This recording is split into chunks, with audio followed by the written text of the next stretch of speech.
जय हिंद defence aspirants, welcome back again. This is Divyanshu Pandey. Bangladesh में अनरेस्ट के बाद अब ये सबसे बड़ा क्वेश्चन उठ रहा है कि बांग्लादेश में वायलेंस और रेजिम चेंज का मुख्य कारण क्या है। क्या इसमें अमेरिका के CIA का कोई रोल है या फिर नहीं। इसके बारे में हम आज के सेशन में जानेंगे। शुरुआत करते हैं आज के इस वीडियो की। बांग्लादेश भारत का पड़ोसी देश है। भारत की 4096 किलोमीटर की लैंड बाउंड्री बांग्लादेश के साथ शेयर होती है। 1971 में भारत ने बांग्लादेश को पाकिस्तान के चंगुल से आज़ाद करवाया था और एक बार फिर से 1971 का ही दौर पाकिस्तान में बन गया है, जहां पर बहुत सारे फॉरेन प्लेयर्स अब बांग्लादेश में आ गए हैं। बांग्लादेश का अभी 40 मेंबर्स का एक इंटरिम गवर्नमेंट फॉर्म हुआ है, जिसकी लीडरशिप कर रहे हैं नोबल लॉरेट मोहम्मद यूनिस। वैसे तो जितने भी डिफेंस एक्सपर्ट्स हैं वो बताते हैं कि मोहम्मद यूनिस भी CIA के एजेंट हैं, या फिर हम कह सकते हैं कि उनके पपेट हैं। और हम जानते हैं कि जो मेनली नोबल्स रहते हैं वो किस देश के इन्फ्लुएंस में अधिकतर मिला करते हैं। बांग्लादेश में जो अनरेस्ट हुआ वो सबसे पहले तो रिजर्वेशन कोटा और स्टूडेंट के प्रोटेस्ट के माध्यम से स्टार्ट हुआ, लेकिन वहाँ की सरकार ने जो है सभी बातें मान ली थी और सुप्रीम कोर्ट के ऑर्डर के बाद सब चीज़ें शांत हो गई थी। लेकिन एकाएक 4 और 5 अगस्त को जो है ये वायलेंस आपका भड़कता है और प्राइम मिनिस्टर शेख हसीना को अपने पद से इस्तीफा देकर इमीडिएटली बांग्लादेश को छोड़ना पड़ता है। उनके लड़के साजिब वाजिद जॉय का कहना है कि पाकिस्तान की ISI एजेंसी ने इसमें फील्डिंग की थी, जिसके माध्यम से जो है बांग्लादेश में अनरेस्ट हुआ और उनके द्वारा बांग्लादेश के प्राइम मिनिस्टर को उनके पद से हटाया गया है। शेख हसीना अभी भारत में है, भारत के हिंडन एयरबेस में है और इनकी लड़की दिल्ली में है। इनकी लड़की दिल्ली में WHO में आपकी एक साउथ ईस्ट एशिया की डायरेक्टर हैं, जो कि WHO में कार्य करते हैं। इनके लड़के विदेश में मेनली लंदन में रहा करते हैं। अमेरिका के इन्फ्लुएंस में जो है UK ने शेख हसीना को अपने देश में आने से रोक दिया है और अब वो वीज़ा इसको नहीं दे रहे हैं। वैसे तो शेख हसीना को फिनलैंड के द्वारा कह दिया गया है कि आप हमारे देश में आ सकती हैं और रह सकती हैं। अब ये देखने की बात होगी कि किस तरीके से भारत सरकार जो है इस पर अपने आगे कदम रखती है। हमारे विदेश मंत्री डॉक्टर सुब्रमण्यम जयशंकर ने UK के फॉरेन मिनिस्टर से बात की, जहां पर बांग्लादेश के इशू को दोनों देशों के द्वारा आपका कंसर्न किया गया है। अब बात करते हैं कि ये सेंटिनल आइलैंड है क्या और यहाँ पर किस प्रकार से CIA चाहती है कि अमेरिका का नेवल बेस बने। तो सबसे पहले आप इस लोकेशन को देखिए। अंडमान आइलैंड के पास ही नॉर्थ सेंटिनल आइलैंड है और ये कहा जाता है कि ये म्यांमार का है। ये काफ़ी विवादित भी आइलैंड है और the island is a protected area of India. तो यहीं पर ये जो है अपना नेवल बेस बनाना चाहती हैं। प्राइम मिनिस्टर शेख हसीना ने कहा था इसी साल कि अमेरिका के द्वारा भारत में क्रिश्चियन स्टेट भी बनाना वो चाहते हैं, जिसमें बांग्लादेश और भारत के कुछ हिस्से को लेकर वो क्रिश्चियन स्टेट बनाना चाहते हैं। अब बात आई कि अमेरिका जो है नॉर्थ सेंटिनल आइलैंड की तरफ अपने बेस को क्यों बनाना चाहता है।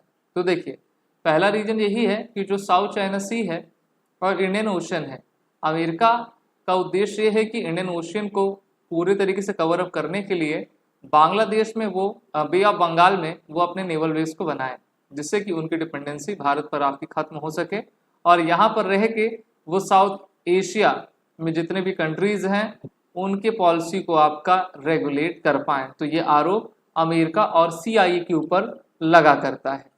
यहाँ पर कहा गया है कि even a person with a cursory understanding of Bangladeshi politics will understand Sheikh Hasina who resigned was the last person standing between democracy. तो बिल्कुल ये तीसरी बार जीत कर आई थी और इसी साल जो बांग्लादेश में इलेक्शंस हुए थे उसमें भी जीत कर आई थी।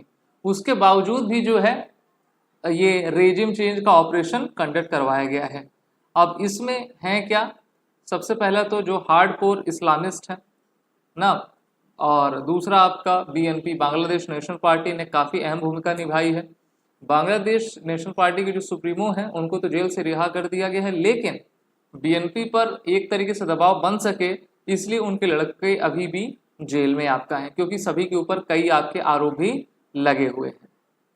बहुत सारे देशों में तख्ता पलट की घटनाएं सामने आ रही हैं और एक बार फिर से अब साउथ एशिया में ये आग आपकी भड़क गई है। These foreign players would set the narrative so well that when the coup is done, the people on the ground would celebrate it, calling it liberation. तो मिलिट्री coup तो लगा है, पॉलिसी कोई और डिसाइड कर रहा है और यहाँ पर किसी और को फायदा है। तो 3 देशों को हम देख सकते हैं कि इसमें आपका काफ़ी लाभ हुआ है, जिसके नाम अभी हम जानेंगे।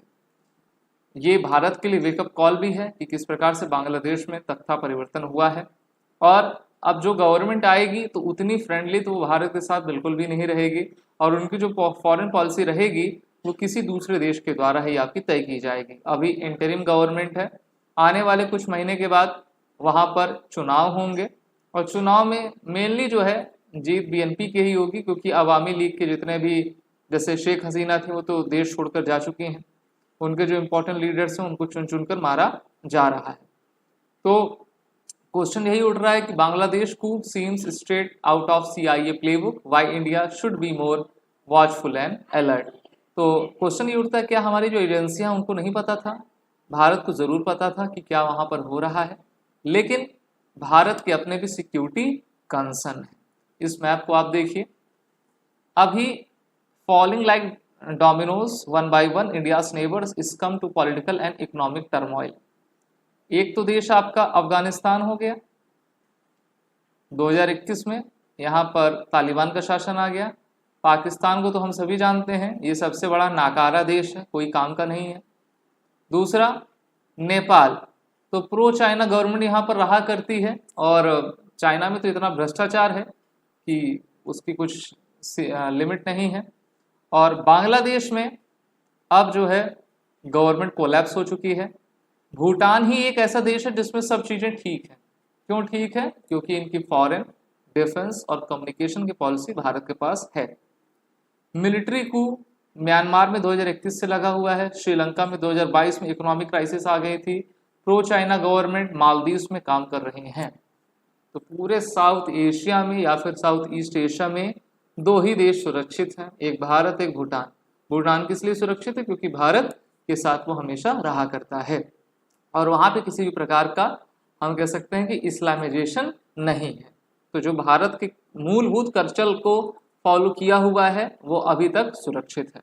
अब इसमें भारत को चीन और पाकिस्तान से काफ़ी खतरा रहेगा, साथ ही साथ इसमें अमेरिका की भी एंट्री हो गई है।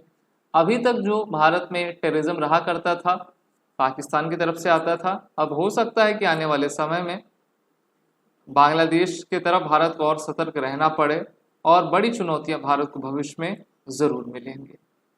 विश्लेषण अच्छा लगा तो इस वीडियो को लाइक शेयर करें। These are the courses running with SSB crack exam, bundle test series सभी कोर्सेज के अवेलेबल हैं। वो रिटर्न कोड का यूज़ कर लीजिएगा एडमिशन लेते वक्त, जिससे कि आपको 10% का फ्लैट डिस्काउंट मिल जाए। जय हिंद। अगर आप एक डिफेंस एस्पिरेंट हैं और SSB interview, NDA, CDS, FCAT जैसे एग्जाम्स के लिए प्रिपेयर कर रहे हैं तो आप SSB क्रैक एग्जाम्स के कोर्स को चेक करना ना भूलें। आप हमारी लर्निंग एप्लीकेशन को Google Play Store से भी डाउनलोड कर सकते हैं।